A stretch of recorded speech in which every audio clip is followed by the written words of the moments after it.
What's up, everybody? It's KBR Sports, the best sports talk show, you 24-hour a day. Remember, you guys to subscribe and follow KBR Sports on Rabble TV, Spreaker, YouTube, iTunes, and SoundCloud.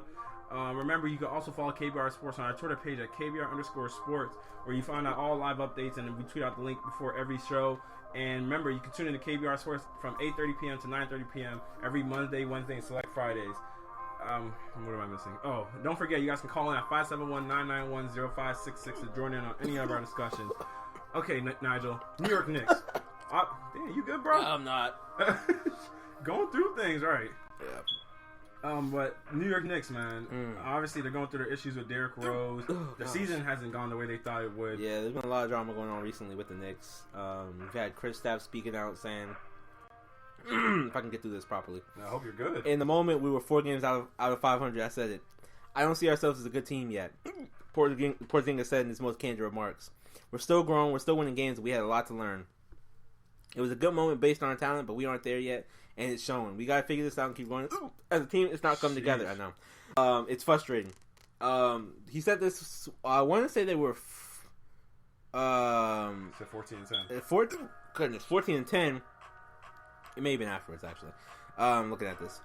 And they've struggled. They were 14-10 at one point, and people were starting to believe the Knicks were a better team than what they thought they would say that they thought they were going to be, and now they're sitting at 17-21. That's 3 of their last 11 that they've 11 in the last 14. Oh gosh. And so obviously they're right back to going through a skid outside the playoff picture. We have had Derrick Rose miss a game and then not answer his phone saying he wanted some space. You've had Carmelo speaking out constantly all season, who's also been ejected 3 times this season, who's also having his career lows in pretty much everything. Rookie year. So actually not career lows, but low since his rookie year. Probably having actually his worst year outside, maybe even including his rookie year. You have Joakim Noah, who you paid $13.5 million for, who's not doing anything. You have a defense that's ranked 27th in the league right now.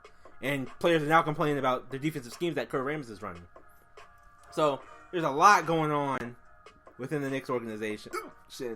And so my question is to you, honestly. Do you keep this team together? I mean, to the end of the season? From this point right now, I'm asking you. I don't think you re-sign any of these. I mean, you got to get rid of Joakim Noah. You can't keep the contract. He's not the same guy he was. Not the same defensive player he was from the years ago in Chicago. Injuries have derailed him. That's the crazy thing. It's not like in Chicago he was like bouncing back and looked like the old gym coach Joakim Noah. Mm-hmm. He looked terrible in his last year. Yeah, he didn't look good. He couldn't finish layups. He looked like garbage in his last year. He couldn't finish layups at all. So it was like, as much as Joakim Noah has all the heart of any player that I've seen play, his injuries have literally derailed him at this point. He's not the same. I mean, you got him for defense. You got him literally for defense at the power forward position because he can never really shoot. He was kind of like just a dump off player that could hit a layup here and there, and he was really great on defense. I mean, that's why he has a Defensive Player of the Year award. Yeah. But he never was that same. He's never been that same guy ever since that injury that he got. It was with patellar tendon, right? When he hurt his foot. Yeah. He's never gotten back fully since that. And then Derrick Rose, I mean, you're paying him how much? 21 million? His contract's not back because it's expiring. Yeah, that's the thing. It's like, would you want to bring him back? And if he's seeking out the max, right? Reportedly. Yeah, reportedly so. He's seeking out the max contract, which Mike Conley got $150 million this offseason. Would you say Mike Conley's better point guard? Yeah, he's a better player. Would you say Derrick Rose is at this point in the season even an average point guard? Yeah, he's an average point guard. I disagree with that. He's average. I disagree. I think. I mean, but. Okay, let me not get off. Well, hold on a second, because I do think I think it's relevant to the topic. On his contract right now, I would not touch Derrick Rose. I would take 19 point guards probably over Derrick Rose. 19, 20 point guards easily over Derrick Rose on that contract. And if he's reportedly wanting, on that contract, I agree. And that's what I'm saying. If he's reportedly asking for $150 million, I would take probably 29 point guards over Derrick Rose. Yeah, I'm not getting. Gosh damn! 29. I would take. Nigel, this is what 30 something. There's 30 something teams in the league. 32, 30 teams in the league. Wow.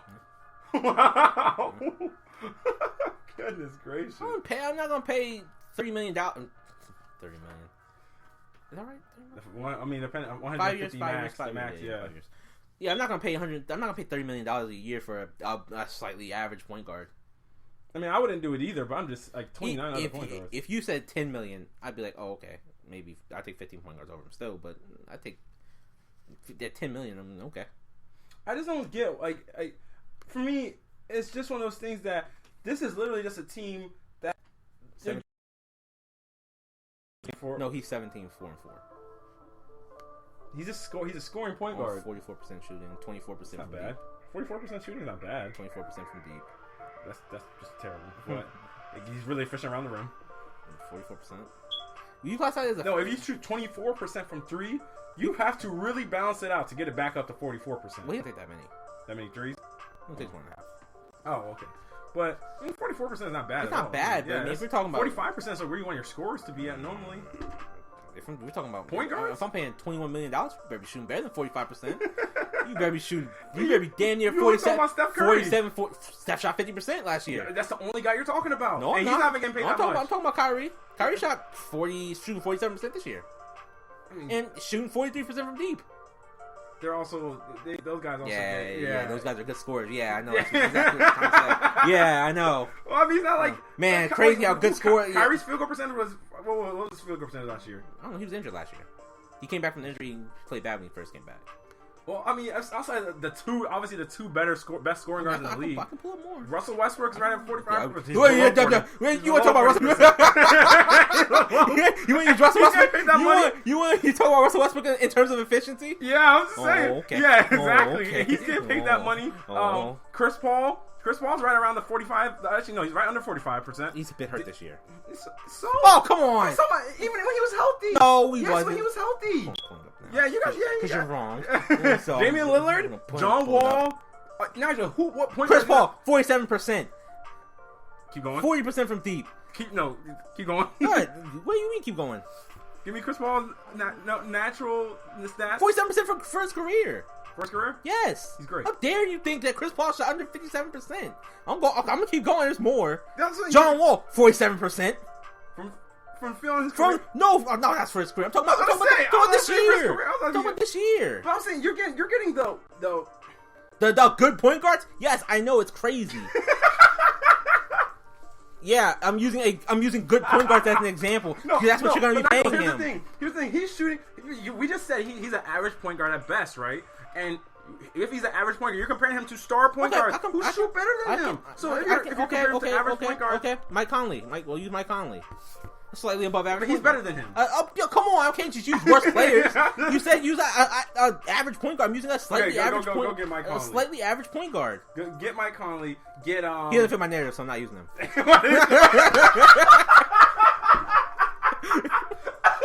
He's too good. No, you're right. He's better than him, so you're not gonna use him. But to be fair, he was hurt. Came back and got hurt again. He got injuries. Chill. Like Derrick Rose. No, Derrick Rose's whole career. Not this year. I'm talking about this year. He's shooting 44% this year. What about Damian Lillard? 45%. But Damian Lillard is better than him. Hold on a second. And I want to make the point. Damian Lillard also takes 6 threes a game. No, I'm not saying. I'm just saying. 45. Patrick Beverly probably shoots better than him too. Yeah, that's not a good comparison. He just came back from injury too. Patrick Beverly, D'Angelo Russell. Just came back from injury. I'm just saying. No, but these guys they're not seriously injured. There's like he missed games with the knee injury. Get a knee bruise. Get over it. Okay. Derrick Rose missed games earlier this season. He missed time because of family issues, bro. That's hard. Allegedly. Yeah.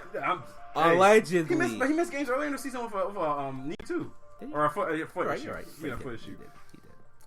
But I mean, but for this team in general, this team's just bad. They're just bad. And the crazy thing to me is how far they lost to Philly. They lost to Philly. How bad? And it's not just Derrick Rose. Even though we're just talking about Derrick Rose right now. Mm-hmm. Carmelo's having a bad year. Like in terms of player efficiency rating, fan stat, average player is 15. Most stars are about. I would say most stars are in the range of 22 to 25. 25 above is pretty much your superstars. Carmelo's like 18. So he's not even. He's player efficiency rating. Yeah, mm-hmm. He's not even considered a star. He's a barely league average player at this point. He's a scorer. You're paying $24 million to average 22 points a game.